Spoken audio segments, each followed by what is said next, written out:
ദൈവത്തിൻ്റെ പരിശുദ്ധമായ നാമത്തിന് നന്ദിയോടെ സ്തോത്രം ചെയ്യുകയും സ്തുതിക്കുകയും ചെയ്യുന്നു. കർത്താവിൽ ധന്യരായ ദൈവമക്കളെ, ദൈവത്തിൻ്റെ പാതാരവിന്ദം ചേർന്നിരുന്ന് ദൈവകൃപ പ്രാപിച്ച് കർത്താവിൻ്റെ വചനവും ദൈവത്തിൻ്റെ ആത്മാവിൻ്റെ നടത്തിപ്പും എല്ലാം ഓരോ ദിവസവും ആവോളം അനുഭവിപ്പാൻ ഈ ഭൂമിയിൽ വെച്ച് ആത്മീകതയുടെ പുതുപ്പ് നമ്മളെ അണിയിച്ച് ദൈവത്തെക്കുറിച്ചുള്ള മനോബോധം നമുക്ക് തന്ന് ആത്മാവിൻ്റെ നടത്തിപ്പും അനുഗ്രഹിക്കപ്പെട്ട വചനത്തിൻ്റെ ദിവ്യമായിരിക്കുന്ന ചിന്തകളും നമ്മുടെ മനസ്സിൽ തന്ന് നമ്മെ ധന്യരാക്കുവാൻ, ദൈവത്തിൻ്റെ പ്രയത്നത്തിൽ പങ്കാളികളാകാൻ ദൈവത്താൽ ക്ഷണിക്കപ്പെട്ട ഈ വചനം കേൾക്കാൻ അതീവ താല്പര്യത്തോടെ കാത്തിരിക്കുന്ന പ്രിയരെ, നിങ്ങൾക്കെല്ലാവർക്കും യേശുക്രിസ്തുവിൻ്റെ ധന്യമേറിയ നാമത്തിൽ എൻ്റെ വിനീതമായ സ്നേഹവന്ദനങ്ങൾ അറിയിക്കുന്നു.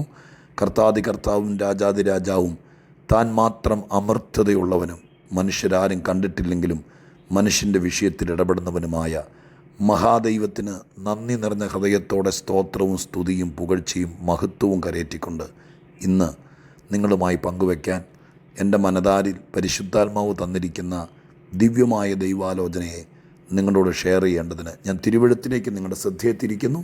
വിശുദ്ധ മത്തായിയുടെ സുവിശേഷം 22-ാം അധ്യായം 19, 20, 21, 22 വാക്യങ്ങൾ ഞാൻ നിങ്ങളെ വായിച്ചു കേൾപ്പിക്കാം. മത്തായിയുടെ സുവിശേഷം 22-ാം അധ്യായം 19 മുതൽ 22 വരെയുള്ള വാക്യങ്ങൾ. കരത്തിനുള്ള നാണയം കാണിപ്പീൻ എന്ന് പറഞ്ഞു. അവർ അവൻ്റെ അടുക്കൽ ഒരു വെള്ളിക്കാശ് കൊണ്ടുവന്നു. അവൻ അവരോട്, ഈ സ്വരൂപവും മേലെഴുത്തും ആരുടേത് എന്ന് ചോദിച്ചതിന്, കൈസരുടേത് എന്ന് അവർ പറഞ്ഞു.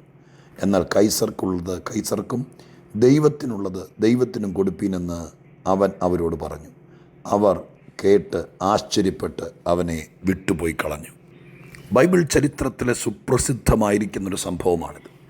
പരീശന്മാരായിരിക്കുന്ന ചില ആളുകൾ യേശുക്രിസ്തുവിനെ വാക്കിൽ കൊടുക്കണമെന്നാലോചിച്ച് ഒത്തുകൂടിയിരിക്കുകയാണ്. വളരെ സ്നേഹം നടിച്ച്, വളരെ പുകഴ്ചയുടെ വാക്കുകൾ അഭിനയിച്ച് പറഞ്ഞ് കർത്താവിൻ്റെ അടുക്കൽ വന്നിരിക്കുകയാണ്. കർത്താവ് നല്ല ഗുരുവാണെന്നും ദൈവത്തിൻ്റെ വഴികൾ നേരോടെ പഠിപ്പിക്കുന്നവനാണെന്നും ഒക്കെ പറഞ്ഞ് അടുത്തുകൂടി. ദുഷ്ടത അവരുടെ അകത്തുണ്ടായിരുന്നു എന്ന് നമ്മുടെ കർത്താവ് തിട്ടമായി തിരിച്ചറിഞ്ഞു. അവരുടെ ദുഷ്ടത അറിഞ്ഞിട്ട് എന്നൊരു വാക്ക് മുകളിൽ പറയുന്നുണ്ട്. അവർ ചോദിച്ചു, ഗുരു, കൈസർക്ക് കരം കൊടുക്കുന്നത് വിഹിതമാണ്. കർത്താവിൻ്റെ വായി കൊണ്ട് ഒരു വാക്ക് വന്ന് പിഴച്ചു പോയാൽ അതിനെ ചൊല്ലി വിവാദങ്ങളും കൈസറുടെ മുമ്പിലേക്ക് വലിച്ചഴയ്ക്കുന്ന റോമൻ സർക്കാരിനെതിരെ, റോമൻ കൈസർക്കെതിരെ യേശുക്രിസ്തു പറഞ്ഞതാണെന്നും പറഞ്ഞ് തെളിവ് കൊടുത്ത് നാവ് പിഴച്ചതോ വാക്ക് പിഴച്ചതോ വലിയ വിഷയമാക്കി തീർക്കാൻ വേണ്ടിയിട്ടുള്ള ഗൂഢമായ പദ്ധതി ആവിഷ്കരിച്ചുകൊണ്ടാണ് പരീശന്മാരടുത്ത് കൂടിയിരിക്കുന്നത്. ഈ കാലഘട്ടത്തിൽ വാക്കിൽ പിഴച്ചാൽ, നാക്കിൽ പിഴച്ചാലൊക്കെ വലിയ വിഷയമാകുന്നൊരു കാലമാണ്. ഈ പ്രത്യേക സന്ദർഭത്തിൽ കർത്താവായ യേശുക്രിസ്തുവിൻ്റെ അടുക്കൽ വന്നിട്ട് കരം കൊടുക്കുന്നത് വിഹിതമാണോ എന്ന ചോദ്യം കൊണ്ട് വരികയാണ്. യേശുക്രിസ്തു അതിന് ഒരു ഫിലോസഫി ഒന്നും ഇറക്കിയില്ല, ഒരു രാഷ്ട്രീയ ചൊവ്വയുള്ള മറുപടി പറഞ്ഞില്ല, സർക്കാരിനെ താങ്ങോ ദൈവത്തെ തള്ളോ ഒന്നും ചെയ്തില്ല. മറുപടി പറയുന്ന കാര്യത്തിൽ കർത്താവിനെ പോലെ വിദഗ്ധൻ, പ്രൈസ് ദി ലോർഡ്, വേറെ ലോകത്തിൽ ആരുമില്ല. അതുകൊണ്ട് ഞാൻ പലപ്പോഴും ആളുകളോട് പറയാറുണ്ട്, ചോദ്യങ്ങൾ ചോദിക്കുകയാണെങ്കിൽ സാക്ഷാൽ ദൈവത്തിൻ്റെ പുത്രനോട് ചോദിക്കണം. മുഴങ്കാലുമേൽ പ്രാർത്ഥിക്കുമ്പോൾ ജീവിതത്തിൻ്റെ വിഷയങ്ങളെക്കുറിച്ച് ചോദിച്ചാൽ കൃത്യമായി മറുപടി തരുന്ന ദൈവമാണ്. മനസ്സൊരുക്കമുണ്ടെങ്കിൽ, കേൾക്കാൻ കാതുണ്ടെങ്കിൽ സ്വർഗത്തിലെ ദൈവം അത് ചെയ്യുമെന്നുള്ള കാര്യം സ്പഷ്ടവും വ്യക്തവുമാണ്. ഇവിടെ ഇതാ വിമർശനത്തിൻ്റെ മുനവെച്ച ചോദ്യവുമായി യേശുവിനെ വാക്കിൽ കൊടുക്കാൻ വേണ്ടിയിട്ട് ചിലർ വന്നിട്ട് ചോദിച്ചു, കരം കൊടുക്കുന്നത്, കൈസർക്ക് കരം കൊടുക്കുന്നത് വിഹിതമാണോ എന്ന് ചോദിച്ചതിന് ഒറ്റ വാക്കിലൊരു മറുപടി, നിങ്ങളുടെ ഇഷ്ടം പോലെ ചെയ്യുക എന്ന് പറയാതെ, അല്ലെങ്കിൽ അതിന് ഏതെങ്കിലും പശ്ചാത്തലത്തിൽ പറയാതെ പഴുതടച്ചൊരു മറുപടി പറയുകയാണ്. അതിന് കർത്താവ് ഉപയോഗിച്ചത് ഒരു കരം കൊടുക്കുന്നതിനുള്ള നാണയം കാണിപ്പീൻ എന്ന് പറഞ്ഞുകൊണ്ടാണ്. കരത്തിനുള്ള നാണയം കാണിപ്പീൻ എന്ന് പറഞ്ഞു. പെട്ടെന്ന് ആരോ ഒരു വെള്ളിക്കാശ് കൊണ്ടുവന്നു. യേശു ചോദിച്ചു, അതിൻ്റെ മേലെഴുത്തും സ്വരൂപവും ആരുടേതാണ്? കൈസറുടേത്. പെട്ടെന്ന് യേശു പറഞ്ഞു, വിശ്വപ്രസിദ്ധമായിരിക്കുന്ന ആ പ്രസ്താവന, കൈസർക്കുള്ളത് കൈസർക്കും ദൈവത്തിനുള്ളത് ദൈവത്തിനും കൊടുപ്പീൻ. അത് കേട്ടാറേ അവരെല്ലാവരും ആശ്ചര്യപ്പെട്ട് അവനെ വിട്ടു പോയി കളഞ്ഞു. ഞാനിവിടെ വിമർശിക്കാൻ വന്നവരെയും മറുപടി പറഞ്ഞ കർത്താവിനെയും ആശ്ചര്യപ്പെട്ടു പോയവരെയും കേട്ടുനിന്ന ശിശുവൃന്ദത്തെയും പുരുഷാരത്തെയും എല്ലാം മാറ്റിയിട്ട് ആ കൊച്ചു വെള്ളിക്കാശിനെ ഇന്നത്തെ ചിന്തയിൽ മുമ്പോട്ടെടുത്ത് വയ്ക്കുകയാണ്. തത്വത്തിൽ ഈ വെള്ളിക്കാശാണ് അവരുടെ വായടപ്പിച്ചത്. യേശുവാണ് മറുപടി പറഞ്ഞത്. പക്ഷെ അതിന് യേശുവിനെ സഹായിച്ചത്. ഞാൻ ആ വാക്ക് പറയുമ്പോൾ കർത്താവിനെ അങ്ങനെ സഹായിക്കാൻ ചില്ലറക്കാശിന് ആവശ്യമുണ്ടോ എന്നൊന്നും വിമർശനിച്ച് ചോദിക്കരുത്. എൻ്റെ ഹൃദയത്തിലെ നല്ല ചിന്തകൾ മാത്രം നിങ്ങൾ അടർത്തിയെടുക്കുക. യേശുവിനെ പരീക്ഷിക്കാൻ, യേശുവിനെ വാക്കിൽ കൊടുക്കാൻ, യേശുവിനെ കുറ്റവാളിയാക്കാൻ, ഗവൺമെൻറ്റിന് വിരോധമായി സംസാരിച്ചവൻ, കൈസർക്കെതിരെ പറയുന്നവൻ, സർക്കാരിനെതിരെ നീക്കം നടത്തുന്നവൻ എന്ന് വരുത്തി തീർക്കാൻ ഒരു കൂട്ടം ആളുകൾ ഗൂഢമായി തന്ത്രങ്ങൾ മെനഞ്ഞ് ദുഷ്ടത മനസ്സിൽ ഒളിപ്പിച്ച് യേശുവിൻ്റെ അടുക്കൽ ശുദ്ധവാക്കുകൾ എന്ന നിലവാരത്തിൽ അഭിനയിച്ചു വന്നപ്പോൾ അവരെ വെറും കൈയോടെ ഒന്നും കൊടുക്കാതെ മടക്കി അയക്കാൻ യേശുവിനെ സഹായിച്ച ആ വെള്ളിക്കാശ്, ഒരു നിമിഷം ആ വെള്ളിക്കാശിനെ ഞാൻ നിങ്ങളുടെ ശ്രദ്ധയിലേക്ക് പെടുത്തുകയാണ്. കർത്താവ് ആ വെള്ളിക്കാശ് ചോദിച്ചപ്പോൾ കാണിച്ചയാളോട് ചോദിച്ചു, ഇതിൻ്റെ മേലെഴുത്തും സ്വരൂപവും ആരുടേതാണ്? കൈസറുടേത്. കൈസറുടെ മേലെഴുത്ത് പതിഞ്ഞ, കൈസറുടെ സ്വരൂപം പറഞ്ഞ ആ വെള്ളിക്കാശ് പറയാതെ പറഞ്ഞൊരു സത്യം, ഇത് കൈസർക്ക് അവകാശപ്പെട്ടതാണ്. കൈസർക്ക് അവകാശപ്പെട്ടതെങ്കിൽ കൈസർക്ക് കൊടുക്ക് എന്ന് പറഞ്ഞുകൊണ്ട് ആ പ്രശ്നം തീർക്കുകയാണ്. പ്രിയപ്പെട്ടവരെ, ഞാൻ നേരെ ചിന്തിച്ചു. കുറേ നേരം എൻ്റെ മനസ്സിനകത്തിട്ട് ഈ വെള്ളിക്കാശിനെ കറക്കി എൻ്റെ മനസ്സിലേക്ക് വന്ന ദൈവത്തിൻ്റെ ദൂത് പറയാം.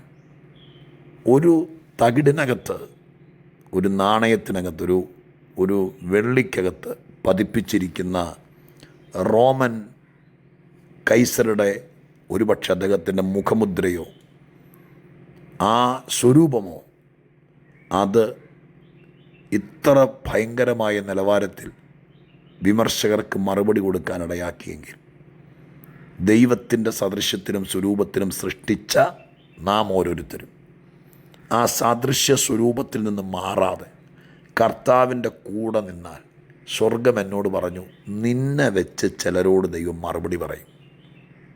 ഒരു വെള്ളിക്കാശ് വെച്ച് വായടപ്പിച്ചു. കൈസറുടെ മേലെഴുത്തും സ്വരൂപവുമുള്ള വെള്ളിക്കാശ് വെച്ച് ചിലരെ ദൈവം മടക്കി അയച്ചു. അവർക്കൊന്നും പറയാനില്ല, ഒന്നും പിടിക്കാനില്ല. അവർക്ക് ഒരു തലമുടി നാര് പോലും കിട്ടിയില്ല. അങ്ങനെ അവരാശ്ചര്യപ്പെട്ട് മറുപടി കേട്ട് വന്ന കാര്യം നടക്കാതെ പൊടിയും തട്ടി മടങ്ങിപ്പോയി. ഞാൻ പരിശുദ്ധാത്മ പ്രചോദിതനായി തന്നെ പറയുന്നു, ദൈവത്തിൻ്റെ മേലെഴുത്ത്, ദൈവത്തിൻ്റെ ആത്മമുദ്ര, പരിശുദ്ധാത്മാവിൻ്റെ നിറവ്, ക്രിസ്തുവിനെ അകത്ത് രാജാവായി വാഴിച്ച് ഒരു മിസ്റ്ററിയായി ജീവിപ്പാൻ സ്വർഗത്തിലെ ദൈവത്താൽ നിയുക്തമാക്കപ്പെട്ട് ദൈവകൃപ ഏറ്റെടുത്ത് കർത്താവിൻ്റെ സന്നിധാനത്തിൽ ജീവിക്കുന്ന ദൈവമക്കളെ, ഞാൻ ആത്മാവിൽ പറയാം, നിൻ്റെ മുഖത്ത് നോക്കിയാൽ ഒരു ദൈവ പൈതലാണെന്ന്, നിൻ്റെ സംസാരം കേട്ടാൽ നീ ഒരു ദൈവത്തിൻ്റെ അഭിഷിക്തനാണെന്ന്, നിൻ്റെ ഇടപെടലുകൾ കണ്ടാൽ ദൈവാത്മാവ് നിന്നിൽ വസിക്കുന്നുണ്ടെന്ന്, നിൻ്റെ നീക്കങ്ങളും പെരുമാറ്റങ്ങളും കണ്ടാൽ നീയും ദൈവമായിട്ട് ബന്ധമുണ്ടെന്ന് ആ ഒരു ബോധ്യം നിശ്ചയമായിട്ടും വെളിപ്പെടുത്താൻ വെള്ളി നാണയത്തിന് മുദ്ര ആ കൈസറുടേതാണ് അത് എന്ന് തെളിയിക്കാൻ അതിനകത്ത് സ്തോത്രം മുദ്ര അല്ലെങ്കിൽ അതിനകത്ത് സ്വരൂപവും മേലെഴുത്തും ഉണ്ടായിരുന്നു. സ്തോത്രം, ആ സ്വരൂപവും മേലെഴുത്തുമാണ് ഒരു വെറും വെള്ളിത്തകിടിനെ കൈസറുടേതാക്കി മാറ്റിയത്. ഇതുപോലെ മണ്ണ് കൊണ്ടുണ്ടാക്കിയ സാധാരണക്കാരനായിരിക്കുന്ന മനുഷ്യൻ 10, 70, 80 കൊല്ലം ഈ ഭൂമിയിൽ ജീവിച്ചിട്ട് ഒരു കഥാവശേഷനായി ഈ മണ്ണിലേക്ക് മടങ്ങിച്ചേരേണ്ടവൻ, സ്തോത്രം, എന്നാൽ അതിനപ്പുറം ജീവിച്ചിരിക്കുന്ന കാലത്ത് സർവശക്തൻ്റെ കയ്യൊപ്പ് ജീവിതത്തിൽ വീണാൽ, സർവശക്തൻ്റെ മുദ്ര വീണാൽ, അവൻ്റെ സ്വരൂപം നിൻ്റെ സ്വരൂപത്തോട്, അവൻ്റെ സ്വരൂപം നിൻ്റെ ജീവിതത്തോട് ചേർന്ന് വന്നാൽ, ഞാനൊരു കാര്യം ആത്മാവിൽ പറയാം, നീ അനേകരുടെ വായടപ്പിക്കും. നീ കർത്താവിൻ്റെ കൂടെ നിന്ന് ചിലരുടെ ജീവിതത്തിൻ്റെ കർത്താവിനെ എതിർക്കാൻ വന്നവരുടെ വായടപ്പിച്ച് അവരെ ആശ്ചര്യപ്പെടുത്തി മടക്കി അയച്ചതുപോലെ നിനക്ക് വിരോധമായി, നിൻ്റെ കുടുംബത്തിന് വിരോധമായി, ആത്മീയതയ്ക്ക് വിരോധമായി, ദൈവത്തിന് വിരോധമായി തലപൊക്കി വരുന്ന പല പ്രശ്നങ്ങളെയും മടക്കി അയപ്പാൻ സ്വർഗത്തിലെ ദൈവം ഇന്നൊരു വെള്ളി നാണയമല്ല തപ്പുന്നത്. അന്ന് റോമൻ പശ്ചാത്തലത്തിൽ വിമർശന ചോദ്യമായി വന്നവർക്ക് കർത്താവ് എന്തിയോ ഒരു വെള്ളി നാണയം, എന്തിയോ കരത്തിനുള്ള കാശ് എന്ന് ചോദിച്ചു. ഇന്ന് കർത്താവ് അന്ധകാര സാമ്രാജ്യത്തെ തകർക്കാൻ, ദുഷ്ടലോകത്തെ തകർക്കാൻ വെള്ളിക്കാശല്ല കറൻസി അല്ല നോക്കുന്നത്. അഭിഷേകമുള്ളൊരുവൻ, എന്തിയെ എൻ്റെ പൈതൽ, എന്തിയെ എൻ്റെ ദൈവദാസൻ, എന്തിയെ എൻ്റെ കൃപയുള്ളവൻ, എന്തിയെ ഞാൻ അഭിഷേകം കൊടുത്തവൻ എന്ന് ചോദിച്ച് സ്വർഗത്തിലെ ദൈവത്തിൻ്റെ മേലെടുത്തും ദൈവത്തിൻ്റെ ആത്മമുദ്രയും നിൻ്റെ മേൽ വീണിട്ടുണ്ടെങ്കിൽ പരിശുദ്ധാത്മാവിൽ പറയാം, നിന്നെ വെച്ച് ചിലരുടെ വായടയ്ക്കും. വെള്ളിക്കാശ് വെച്ച് വിമർശകൻ്റെ വായടച്ച ദൈവം പരിശുദ്ധാത്മ നിറവുള്ള ദൈവകൃപയുള്ള സ്വർഗത്തിലെ ദൈവത്തിൻ്റെ കൈവെപ്പ് കിട്ടിയ നിന്നെ വെച്ച് ദൈവമായ കർത്താവ് ചില വിഷയത്തിൻ്റെ മറുപടി കൊടുത്ത് വായടപ്പിച്ച് മടക്കി വിടും. വിശ്വസിച്ചോ? ഈ ദിവസങ്ങളിൽ പരിശുദ്ധാത്മാവ് നിന്നെ വെച്ച്, നിന്നെ ചൂണ്ടിക്കാണിച്ച്, നിന്നെ കയ്യിലെടുത്ത് ചിലർക്ക് മറുപടി കൊടുക്കുമെന്നുള്ള കാര്യം ഞാൻ ആത്മാവിൽ ഗ്രഹിച്ചു.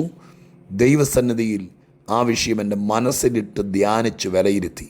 സ്വർഗം എന്നോട് പറഞ്ഞത് ദൈവത്തിൻ്റെ സന്നിധിയിൽ വിശ്വസിക്കുന്നവർക്ക് വേണ്ടി പങ്കുവെക്കുക. നീ ദൈവത്തിൻ്റെ മേലെടുത്തുള്ളവനാകണം, ദൈവത്തിൻ്റെ സദൃശ്യത്തിലായിരിക്കണം, ദൈവത്തിൻ്റെ സ്വരൂപം നിന്നെ തെളിഞ്ഞു കാണണം. നിന്നെ കണ്ടാൽ ഒരാത്മീകനാന്ന് പറയണം. നിൻ്റെ വാക്ക് കേട്ടാൽ ദൈവത്തിൻ്റെ ആളാന്ന് തെളിയണം.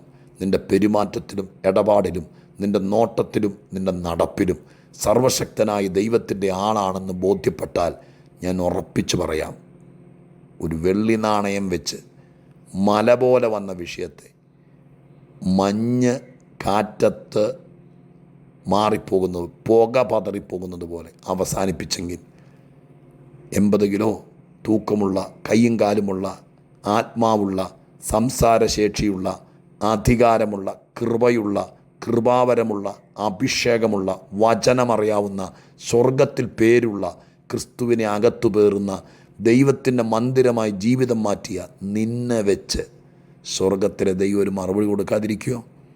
നീ അനേകർക്കൊരു വിമർശനവും ചോദ്യവുമാകില്ല, നീ പലർക്കും ഒരു മറുപടിയാകും. അതിന് ദൈവം നിന്നെ ഉപയോഗിക്കാൻ പോകുകയാണ്.